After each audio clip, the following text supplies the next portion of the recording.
Now, I didn't know this until recently, but Samsung have been the market leader in soundbar solutions since 2014. Did you know that? Anyway, Samsung's Q990C from 2023 was heavily praised by a lot of reviewers, and some say it may have even been the best Dolby Atmos home theater solution in a box in 2023. So with that in mind, you might have some questions like, how could they possibly improve on that with this, the Q990D, the 2024 flagship? What upgrades and improvements have they made to this soundbar solution? And if you don't have a Samsung TV, is it worth considering the Q990D? Well, you want answers. I think I'm entitled. You want answers. I want the truth! But can you handle the truth?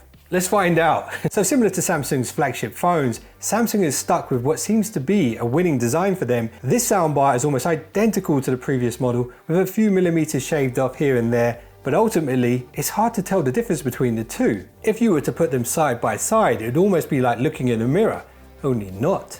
It's like looking in a mirror, only not. It's still got that matte black mesh finish across the top, the same mesh grille wrapped across the front, and it's still got the basic LED display on the right side of the soundbar, which is definitely nice to see when watching movies and TV in the dark. And like before, that metal mesh wraps around the angular ends because this soundbar does have outward firing drivers. The buttons on top are self-explanatory and quite basic, but the functionality options are far from basic, and we'll come back to that a little later on in the video. The rear channel speakers are also incredibly similar to last year's offering, with front firing drivers, outward firing drivers, and upward firing drivers. It's angular just like before, and it is threaded, so you can fit this to a regular speaker mount. You could also place this on a speaker stand either side of your sofa if you wanted to. And no surprise here, the subwoofer looks exactly like the subwoofer from last year. Slightly different dimensions, but it's still pretty large. It's got that massive woofer there behind this circular disc. And just like the Q990C, it is an 11.1.4 sound solution.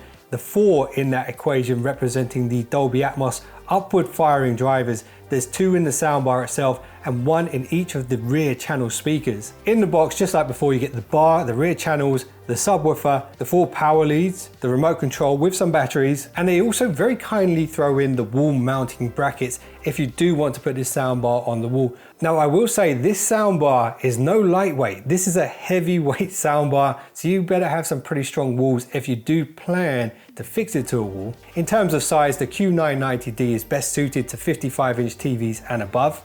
And a little cherry on the cake here is they do provide a suitable HDMI cable for the connection from your TV's ARC or eARC port. And it's very important to know, if you do want to get true uncompressed Dolby Atmos from your TV to the soundbar, your TV needs to have an eARC port. So definitely check you have one of those if you're thinking about this soundbar. Of course, you can use it even if you don't have that, but if you want the best sound quality, eARC is what you need. So now let's talk about connectivity and one exclusive Samsung feature that you'll get if you pair this soundbar with a Samsung TV. The Q990D does of course support Wi-Fi and Bluetooth. It does have Apple AirPlay, Chromecast, Spotify Connect, and you can turn it into a smart speaker because it does support Amazon's Alexa. So those are your wireless options, but there is one more. If you have a newer Samsung TV, you can make use of Q Symphony, which essentially is a wireless connection between the TV and the soundbar, so you don't have to use the HDMI cable. It also allows you to connect other Samsung speakers to it as well. For example, their new frame speaker, which is pretty interesting. But the reality is, if you really care about the audio and you want to minimize the latency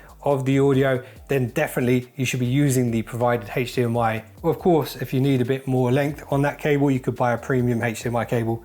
Make sure it's HDMI 2.1. Now let's talk about what is probably the biggest upgrade that Samsung have made to the Q990D. It is of course the ports. One of the things that a lot of people said could be better on the 990C from last year was the type of HDMI pass-through ports. On the 2023 model, the pass-through ports did support 4K at 60 frames per second, which is perfect for streaming devices or Blu-ray players, but not optimal for games consoles. So you already know what I'm going to say. The new pass-through ports here on the Q990D now support 4K 120Hz, ideal for PS5, for Xbox and even PC, and pretty much any device that might utilize 120Hz. So with this in mind, if you never plan to plug a games console into your TV or anything that supports 120Hz, then you might be wise to save the £300 price difference and go for the 990C. However, there is another brand new feature which I think you need to see that could sway your decision. But before I show you that, let's run through the control options. Whilst the remote does provide all of the tools that you need to operate this soundbar, it is quite basic. The volume up, volume down are actually kind of levers, and you do have a circular button to navigate through options as well. You can adjust the sound mode,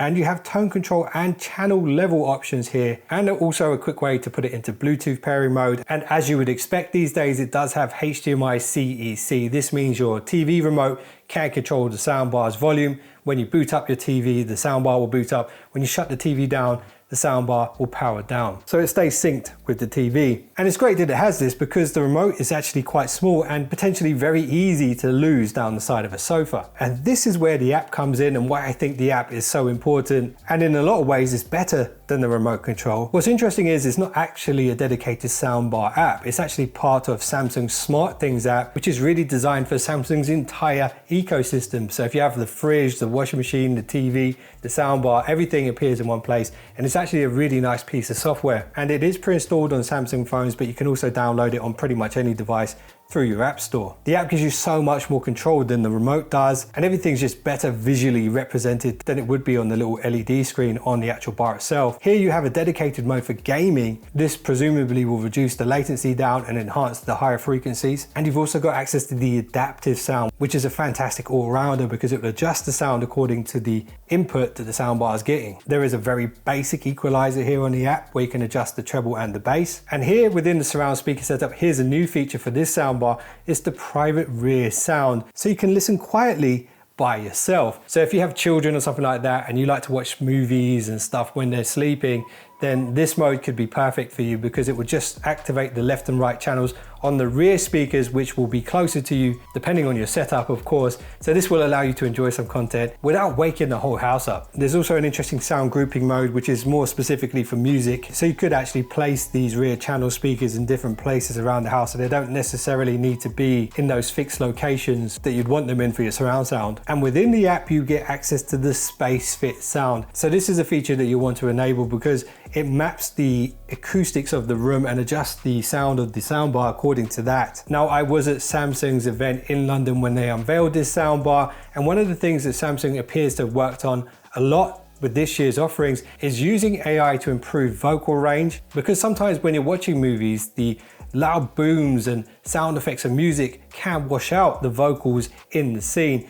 And actually Samsung have done this really, really well, and they've introduced this feature here, active voice amplifier. So this will just take that vocal range and really push the level of the vocals up. So hopefully you don't find yourself having to reach for the remote to adjust the volume constantly when watching movies. Also, when you dive into the advanced settings, you'll see even more voice enhancement options, as well as bass enhancement, the night mode, and a virtual option. So that's a quick summary of the options you have on the app. Now, I do believe Samsung have still left room for improvement when it comes to the user interface on this soundbar, because there is no on-screen options here. On some soundbar solutions, you can actually see all of the settings when you go to the HDMI input on your TV. On this one, it doesn't have that. Maybe we'll see that on the Q990E next year. Anyway, now let me play you a little sample from this soundbar so you can get an idea of how it sounds, and then I'll share with you my opinions on this soundbar and whether you should consider it for your TV.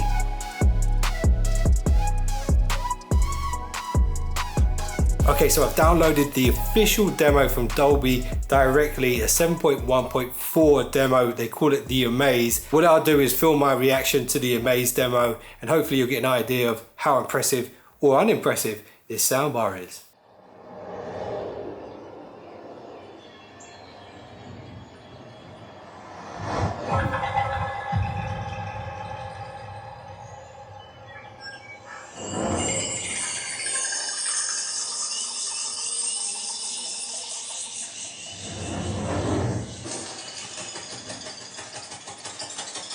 Definitely getting the height there.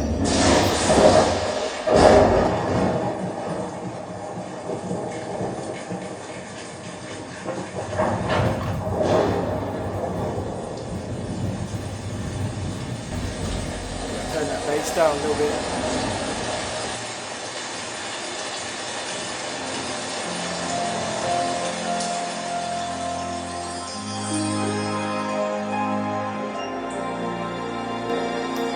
height, the direction, the bass is crazy. Wow, it's cinema quality audio. This is quite a small room, and I think if you had this system in a bigger room, it would sound even better. The rear speakers are actually quite close to me here, so if you had a bit more distance on those, just that bubble of sound, I think in reality it's going to sound a lot better than a lot of budget cinemas out there today. So over the years of reviewing tech, I've been slightly spoiled by many different types of soundbars from many different manufacturers. The soundbar that I currently use is the Sonos Arc, and it is very, very good. The advantage that the 990D has is the fact that the bundled rear channels do have the forwards, upwards and sideward drivers in them. Whereas with my Sonos right now, I'm just using Sonos Ones, which are just forward firing drivers. So due to that, the soundstage feels incredibly wide, and the height in the audio is more noticeable because of those upward drivers behind. The vocals and the dialogue, as I expected, do sound fantastic. The bass is booming, as you would expect from a subwoofer that's this big. In fact, for this small room, the subwoofer might be a bit too big, but if you are someone who appreciates booming bass, then you're absolutely gonna love the bass output on here. For listening to music, it sounds awesome. I watched the first 15 minutes of The Last Jedi with my Sonos before setting this one up, just so I got a point of reference, and I will say they're very, very close in terms of quality of sound. You can blast this thing all the way up to 100% and you won't notice any distortion there. When listening to music, the separation of instruments and vocals is all very clean, very precise, very clear and defined. Overall, it's a very, very good speaker. But for me personally, having a white TV stand, I would like to see a white option of this soundbar. And Samsung do actually have white soundbars, but not in this particular model, unfortunately. So I guess the last question to answer, is it worth buying this soundbar if you don't have a Samsung TV? To that I would say yes, it's definitely worth it. The added features you get with the Samsung TV are great if you don't like cables, but if you're not that bothered about it, if you've got it on a TV stand like this where you're never going to see the cables anyway, then yeah, this is a perfect soundbar for you. However, if you're not a gamer and you just want a really good Dolby Atmos sound system and you can find a good deal on a 990C, then for you, maybe that one might be the better option. If you do decide you want to pick one of these up, there will be links below this video for the latest prices. Appreciate you guys for watching this one, and I will see you in the next one. Don't be late.